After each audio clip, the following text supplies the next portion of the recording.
गरुड़ पुराण के अनुसार जिन मनुष्यों की मृत्यु इन 7 कारणों से होती है उनकी मुक्ति कभी नहीं होती। गरुड़ पुराण में भगवान श्री कृष्ण ने जीवन और मृत्यु के विषय में गहन विवरण दिया है। श्री कृष्ण कहते हैं कि जो भी इस पृथ्वी पर जन्म लेता है उसकी मृत्यु अवश्य होती है। मृत्यु के पश्चात मनुष्य के पाप और पुण्य के आधार पर उसे स्वर्ग या नरक की प्राप्ति होती है। लेकिन गरुड़ पुराण के अनुसार कुछ विशेष प्रकार की मृत्यु ऐसी होती है जिनसे मृत आत्मा को मुक्ति नहीं मिलती और वह प्रेत योनि में प्रवेश कर भटकती रहती है। ऐसे व्यक्तियों का श्राद्ध कर्म भी उनकी आत्मा को मोक्ष नहीं दिला सकता। एक समय की बात है जब गरुड़ जी, जो भगवान विष्णु के परम भक्त और वाहन हैं, एक गहन जिज्ञासा के साथ भगवान श्री कृष्ण के पास पहुँचे। उनका मन प्रश्नों से भरा हुआ था जो उन्हें विचलित कर रहा था। वे श्री कृष्ण के दर्शन के लिए द्वारका में पहुँचे जहाँ श्री कृष्ण अपनी दिव्य लीला कर रहे थे। गरुड़ जी ने भगवान को प्रणाम किया और उनके चरणों में बैठकर अपनी जिज्ञासा प्रकट की। गरुड़ जी ने श्री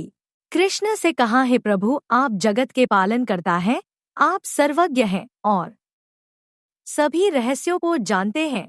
मैं आपसे एक प्रश्न पूछना चाहता हूँ जो मेरे मन को विचलित कर रहा है। श्री कृष्ण ने मुस्कुराते हुए कहा, है गरुड़, तुम मेरे परम भक्त हो, तुम्हारे मन की जिज्ञासा मेरे लिए प्रिय है।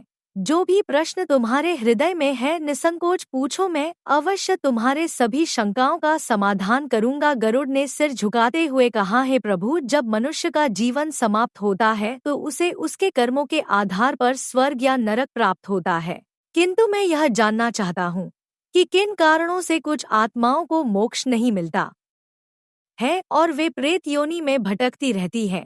कौन से ऐसे पाप या घटनाएं हैं जो मनुष्य को इस दुर्दशा की ओर ले जाती हैं, और ऐसे कौन से उपाय हैं जिनसे उनकी आत्मा को मोक्ष की प्राप्ति हो सकती है। श्री कृष्ण ने कहा, है गरुड़, तुम्हारा प्रश्न अत्यंत महत्वपूर्ण है। पृथ्वी पर जितने भी प्राणी जन्म लेते हैं उनके लिए मृत्यु अवश्य भावी है। मृत्यु के बाद आत्मा को उसके पाप और पुण्य कर्मों के अनुसार स्वर्ग या नरक की प्राप्ति होती है, लेकिन कुछ विशेष कारणों से आत्मा को मोक्ष नहीं मिल पाता और वह प्रेत योनि में प्रवेश करती है जहां उसे अत्यंत कष्ट उठाने पड़ते हैं।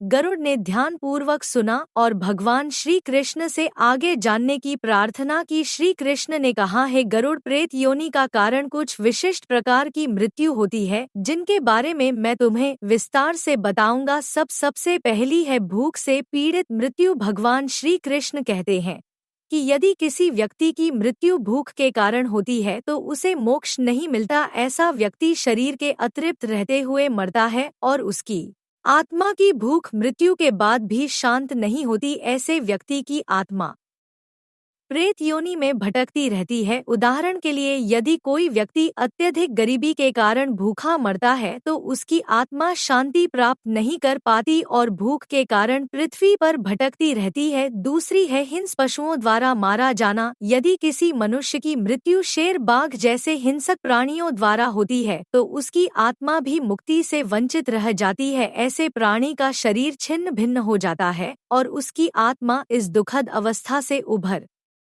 नहीं पाती। इस कारण वह आत्मा प्रेत योनि में प्रवेश करती है और भटकती रहती है। उदाहरण स्वरूप, जंगल में शिकारियों द्वारा छोड़े गए एक व्यक्ति को शेर द्वारा मारा जाता है तो उसकी आत्मा को भी मुक्ति नहीं मिलती है। तीसरी है फांसी का फंदा या आत्महत्या। भगवान श्री कृष्ण कहते हैं कि जो लोग फांसी का फंदा लगाकर, वेश पीकर या अन्य प्रकार से आत्महत्या करते हैं उनकी आत्मा को भी मुक्ति नहीं मिलती। आत्महत्या करने वाले व्यक्ति का जीवन अत्यधिक कष्टदायक होता है और उसकी आत्मा इस कष्ट से मुक्त नहीं हो पाती, वह प्रेत योनि में भटकती रहती है। उदाहरण के लिए, यदि कोई व्यक्ति मानसिक या शारीरिक कष्टों से तंग आकर फांसी लगा लेता है तो उसकी आत्मा भी भटकती रहती है और उसे मोक्ष की प्राप्ति नहीं होती। चौथी है शरीर की क्षीणता से मृत्यु। शरीर की अत्यधिक दुर्बलता या क्षीणता से मरने वाले व्यक्ति को भी मोक्ष नहीं प्राप्त होता है। शरीर की कमजोरी और रोग से पीड़ित होकर मरने वाला व्यक्ति भी प्रेत योनि में प्रवेश करता है। उदाहरण के लिए, एक बूढ़ा व्यक्ति अत्यधिक दुर्बलता के कारण मर जाता है तो उसकी आत्मा को भी मुक्ति नहीं मिलती। पांचवी है जल में डूबकर मृत्यु। जल में डूबकर मृत्यु पाने वाले व्यक्ति को भी मोक्ष नहीं मिलता। भगवान श्री कृष्ण कहते हैं कि जल में डूबकर मरने वाले व्यक्ति को मृत्यु के समय बहुत कष्ट होता है और वह आत्मा इस कष्ट से उभर नहीं पाती। उदाहरण के लिए किसी दुर्घटना में पानी में गिरकर डूब जाने वाले व्यक्ति की आत्मा भी प्रेत योनि में भटकती रहती है। छठी है कुत्ते या सर्प के काटने से मृत्यु। श्री कृष्ण कहते हैं कि जिन लोगों की मृत्यु विषैले कुत्ते या सर्प के काटने से होती है उनकी आत्मा को भी मोक्ष नहीं मिलता। यह आत्माएं भी प्रेत योनि में भटकती रहती हैं। उदाहरण के तौर पर यदि किसी व्यक्ति को पागल कुत्ता काट लेता है और वह मर जाता है तो उसकी आत्मा को भी शांति नहीं मिलती। सातवीं है किसी के श्राप से मृत्यु। यदि किसी व्यक्ति की मृत्यु आर्ष मुनि या पतिव्रता स्त्री के श्राप के कारण होती है तो उसे भी मुक्ति नहीं मिलती। इसके अतिरिक्त जिन लोगों की मृत्यु वज्रपात या बिजली गिरने से होती है उन्हें भी मोक्ष की प्राप्ति नहीं होती। उदाहरण के लिए यदि किसी व्यक्ति को श्राप मिल जाता है कि उसकी मृत्यु अचानक होगी है तो उसकी आत्मा भी प्रेत योनि में भटकती रहती है। इस मृत आत्माओं की मुक्ति के लिए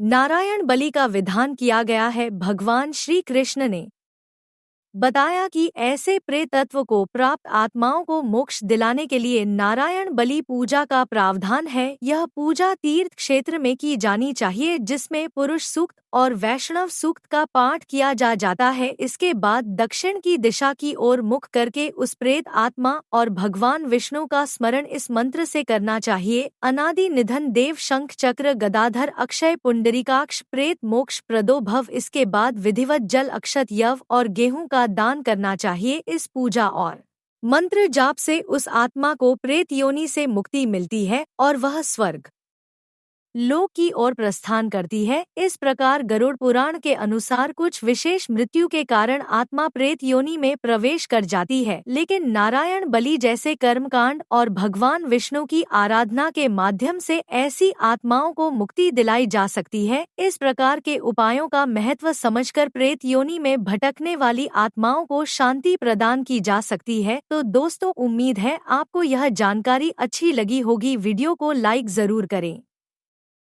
और कमेंट में जय श्री कृष्ण अवश्य लिखें। साथ ही महाज्ञानी टीवी चैनल को सब्सक्राइब करें। आप सभी